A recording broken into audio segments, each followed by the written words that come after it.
Yes, hello everyone out there, Ugandans and everyone interested in democracy and the rule of law in Africa and the rest of the world. Yeah, my voice is not common, but this is a new YouTube channel. We have a page on Facebook in the same names, Uganda Yabantu. Yeah, like it on Facebook and follow. And here, share and subscribe. Yeah, I prefer to air out this in English for the rest of the world to understand.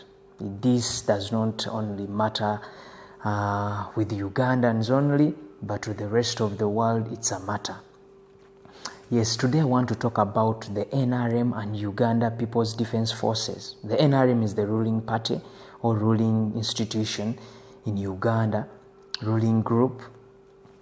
First of all, the UPDF. This is not an army. It shouldn't be anybody's surprise why this army is battering people, torturing people out there, intruding into internal affairs of a country. It shouldn't be to your surprise because this is not an army, much as we regard it as the national army. But this is not an army. What should an army look like? An army is there to serve to the interests of the country, not to serve the interests of the what? The president. This is an army that was put into existence by the person who has been presiding over Uganda for the past 34 years. You understand? This is something outrageous. The person who initiated this army, who organized this army, is the same person that has been ruling Uganda for the last 34 years. If this army had served another president, maybe Obote or Amina or anybody, we would say it's an army. But an army which has served one president, who initiated, who organized it, shouldn't be addressed as an army. Because an army is there to protect the interests of the country. Let us take an example from developed countries like United States. They have independence of about 200 years and above. Every president that has presided over United States has been presiding over the same army. This is not embedded in Uganda. We don't see it around. You understand? Why do we call it an army? So everyone out there, don't be surprised. This is a rebel group. A rebel group because it was initiated and brought into existence by one person who has lived to have a grip on power and to work as per his thinking and interests. You understand? So you should call it a rebel group too. Isn't that a rebel group? And elsewhere in Africa, African armies, most of the African armies were brought into existence by the people who have been presidents for a long time. In Zimbabwe, good enough, they have had another president, but Mugabe, who had led that country to independence, had presided over this army and the country for all that long. But good enough for them, they have changed, and it's what we look forward to bringing in Uganda. That let us put that aside. UPDF is a rebel group, but not an army, because of those reasons that I've given you. The other issue is about NRM. First of all, NRM is National Resistance Movement, as you can put it in full. National Resistance Movement. By the time Museveni came to power, the word resistance, that R, NRM, that R, resistance, made meaning. He was resisting dictatorship, resisting brutal regimes, though his regime is another brutal regime. So he was trying to resist that.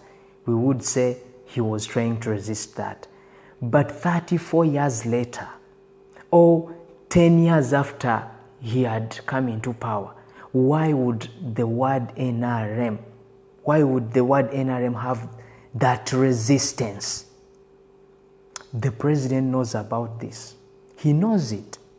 He put the word resistance because he's a military man. It shouldn't come to anybody's surprise. This guy is a military man. What do you resist after 34 years? Why should a ruling party be resisting something?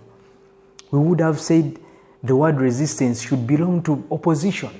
But if the ruling party says it resists, the word resistance, it means rather resisting change, resisting people's voice, resisting justice, resisting the rule of law, resisting constitutionalism.